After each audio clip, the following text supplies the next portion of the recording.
People like to operate in groups, okay? They like to buy things during times when other people want to buy them. They don't want to buy things during times that other people don't want to buy them, right? And it's just like it always amazes me, but it's always the same thing, right? They talk about the same things, they do the same thing, right? So during times they switch to different things that make them feel comfortable. For example, during COVID, what made them very, very comfortable investing in?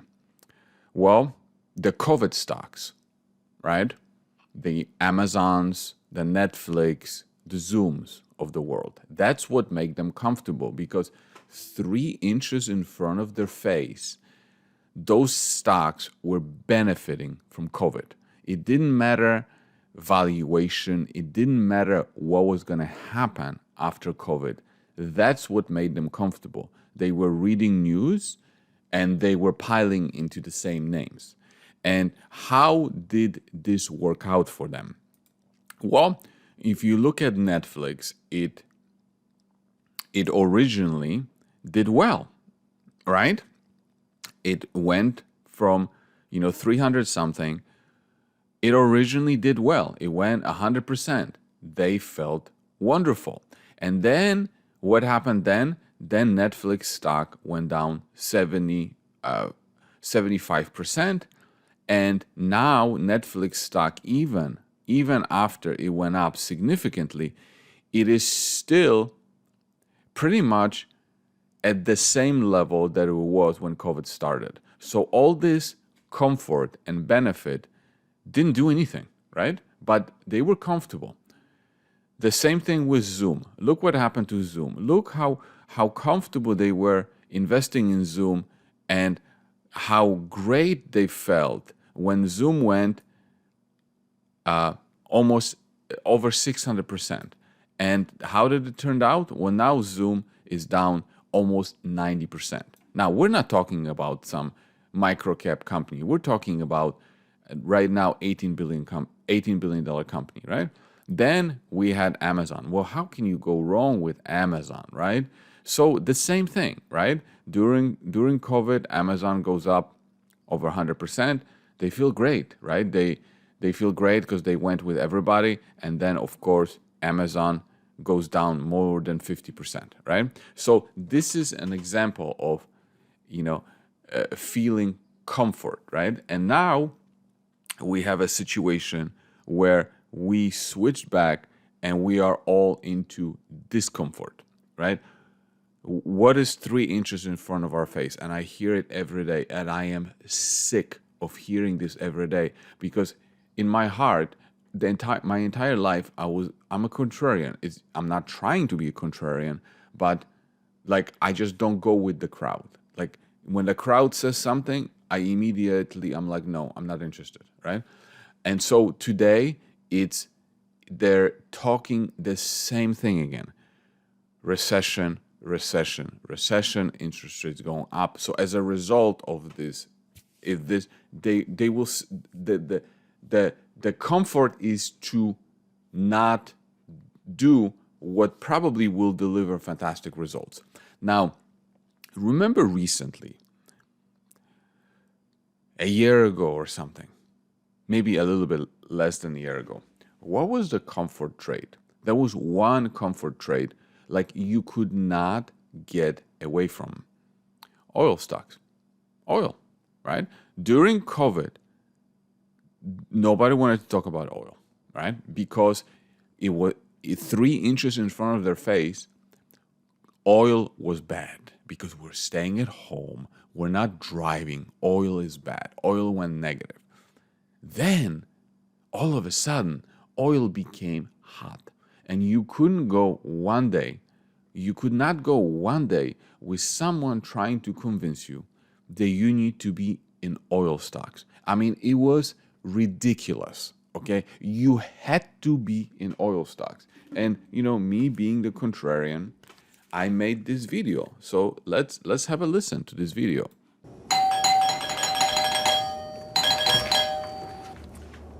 Are you kidding me? Hi! I haven't seen you for 2 years. I thought you were dead. I heard it's time to buy oil stocks and oil tanker stocks. And what makes you think that? I want to buy anything oil. I don't care what price it is. I want to buy oil stocks right now. That's pretty much how it was. It didn't matter price. Oil 3 inches in front of their face. They read articles about the war between Russia, Ukraine. They told me how it was going to be cold winter and natural gas and heating oil was going to go up. Everybody was on the same side of the trade, right? I'm worried about you. Look, I even brought some money. Have you done any due diligence on the stocks of your choice? Screw due diligence. If it has oil in the name, I want to buy it. Well, remember last time you were so excited about buying oil tanker stocks during the pandemic? Remember how it turned out? Can we just cut to the chase? I just want to buy it. Here's some money. Okay, so this was the trade. This was what everybody was talking about, right? And now I want to show you an example of an oil company, oil and gas. And remember, like I didn't want to invest in these companies because remember how I said, I hate mining companies, mostly the ones that produce gold and silver, that produce something. And I said in one of the videos that mining companies are like AIDS and oil and gas companies are like syphilis, right? I don't have any interest in those companies because they're not good businesses, right? So people made fun of me. But there was this one particular stock that I want to bring attention to. Today it's called Avila Energy Corp and it used to be Viking, right? So as you can see from the peak, the stock is down 86%, right? And there was this guy that kept pestering me about this stock, right? Because he is all about 3 inches in front of your face. He would send me articles about how winter in Europe was going to be so bad. Like all the articles that he is the king. He is the king of following the crowd. Okay, and so he would send me all the positive articles about oil and natural gas. How natural gas was gonna go to. I think back then it was $8 and it was going to go to 15, 20 because the article said that. Now it's 2, by the way. So he wanted me to get involved with this company. And I'm like, no, I'm not going to get involved with oil and gas companies. But I'm going to introduce you to the CEO. Well, I don't want to be introduced to the CEO because then the CEO is going to convince me to do this. But like I was getting so many emails about this company and I looked at it and this is not something that I can get conviction in. That's number one. But when I was looking at the presentation and we're going to have production here, we're going to produce 6,000 barrels of oil equivalent, blah blah blah blah blah, and then he was like, the stock is going to be $1.50. That's when he was like telling me you should sell Oracle. Yeah, he told me back then when it was about, like it was middle of last year, like when Oracle was around that time and like July, about the same time, to sell Oracle and to buy Avila. Yeah, because he did that, right? So I need to follow exactly what he did. And like, I didn't, criticize or anything. Like, hey, this is your investment. You do this. Oh, I'm going to introduce you to the CEO. We'll figure out a way that they can pay you. Well, I'm not interested. I'm not interested in getting paid. I only talk about stocks that I believe in, right? I'm not interested in getting paid to promote something that I don't believe in, So anyway, he just kept pestering me. And, when I made the video about oil, people on the message board were making fun of me, like, he doesn't know what he's talking about, blah, blah, blah, blah, blah. And here we are today, the stock is down And I'm not saying this is gonna turn out to be a complete failed investment, but it's down 86%. Now, two things why I stay away from companies like this is because, number one, when you have these two elements in place, when you have an element in place where everybody is piling into something, whether it's uranium, oil and gas, copper, whatever it is, when you have everybody talking about it on Twitter, that's already a red flag. And then when that happens and a company in question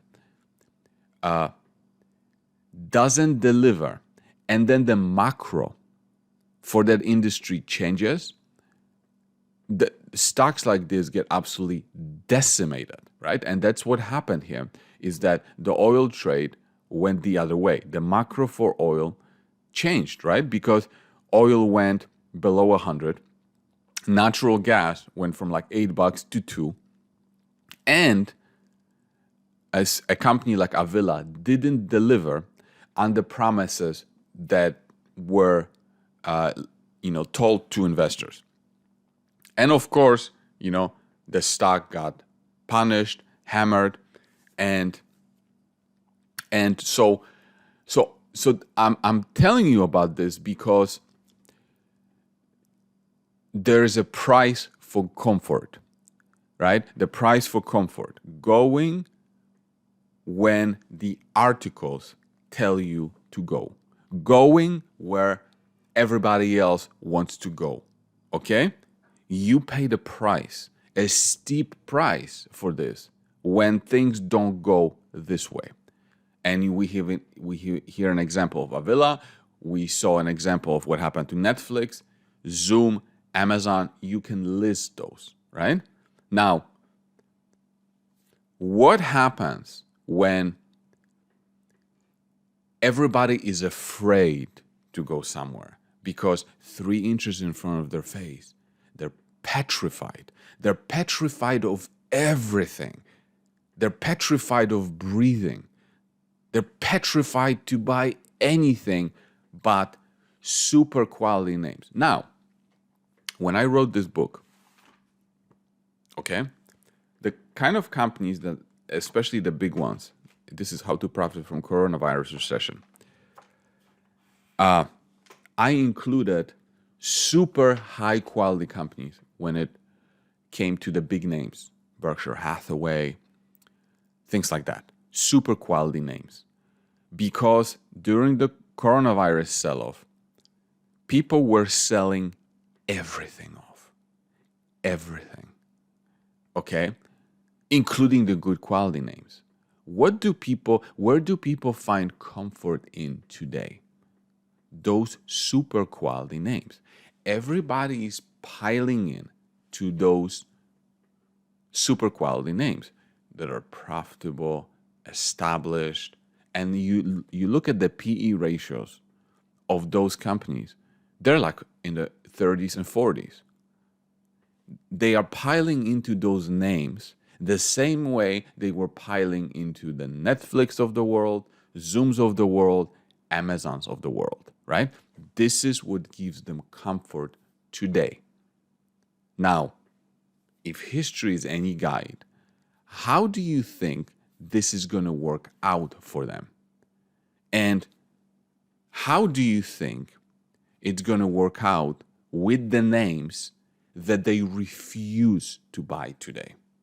Okay, that they are petrified to buy today because 3 inches in front of their face, it doesn't look good. They read recession, recession, recession.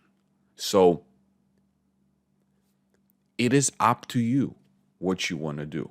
You want to feel comfort and buy names like this. You want to feel comfort and buy companies like Avila when the news is great, when the winter is going to be really cold in Europe, when everybody's piling in, or you want to take the opposite.